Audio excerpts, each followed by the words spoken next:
Thank you very much, Provost Ellis, and thank you for the warm welcome that we have received today here at City University. It's a pleasure for us to be back here again.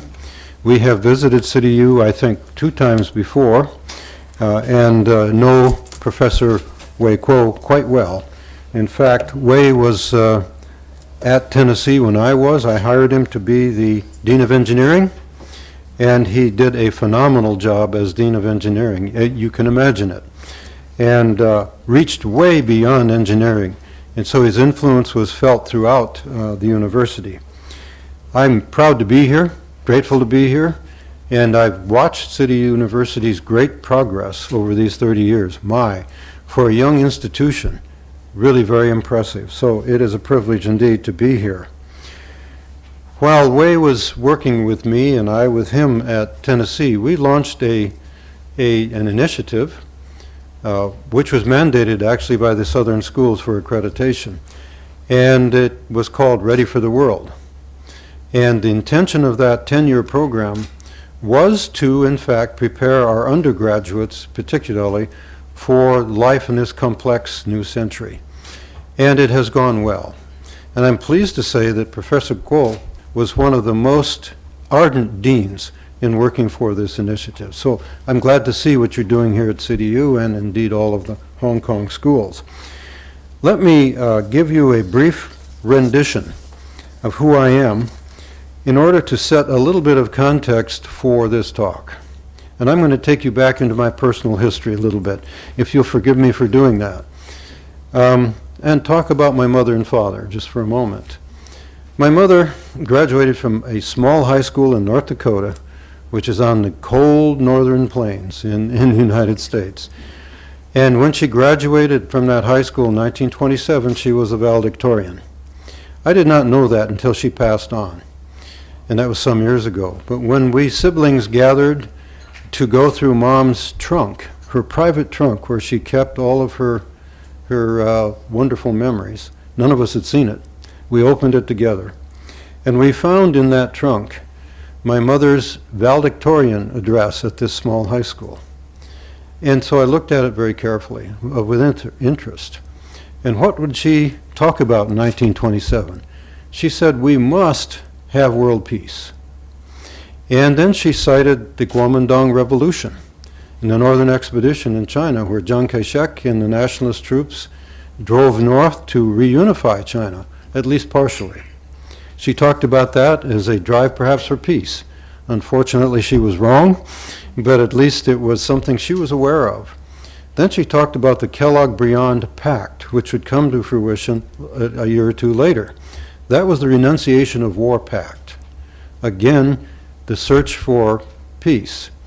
Then she talked about the Washington Naval Conference, 1921-22, which sought to bring to an end the naval arms race across the world by setting a ratio of the number of major battleships and heavy cruisers that each party could have. I looked at that and I said, so the apple does not fall very far from the tree. It turns out that those are the kinds of things I taught about in my undergraduate and graduate teaching, and I think there's a legacy. So today, part of what I want to talk about is China. And you know China better than I do. And so I am being a little bit pretentious in talking to you about China. But I'd like to talk about China and what China is doing and has been doing lately in these last couple of years with respect to relationships with other powers, especially the United States. Now, my father is a very different person.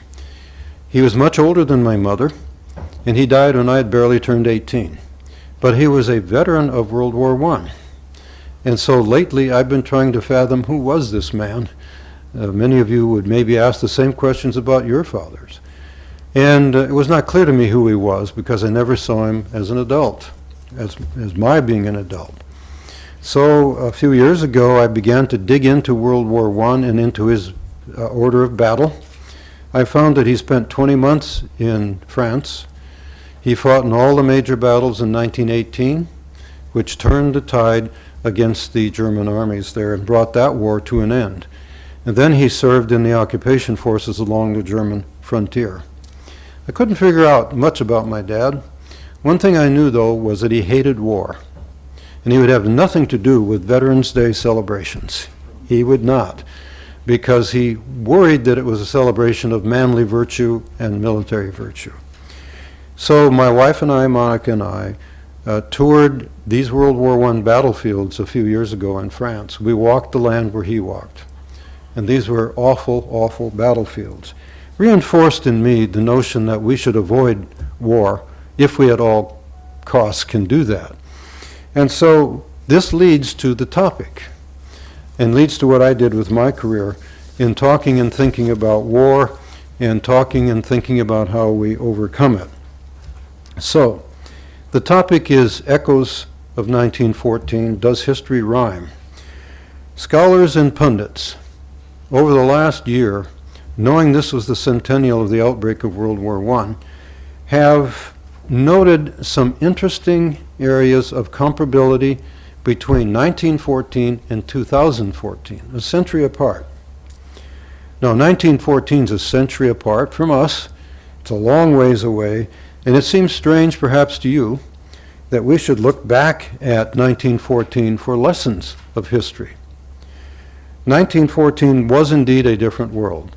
Horsepower was still the motive power in the world.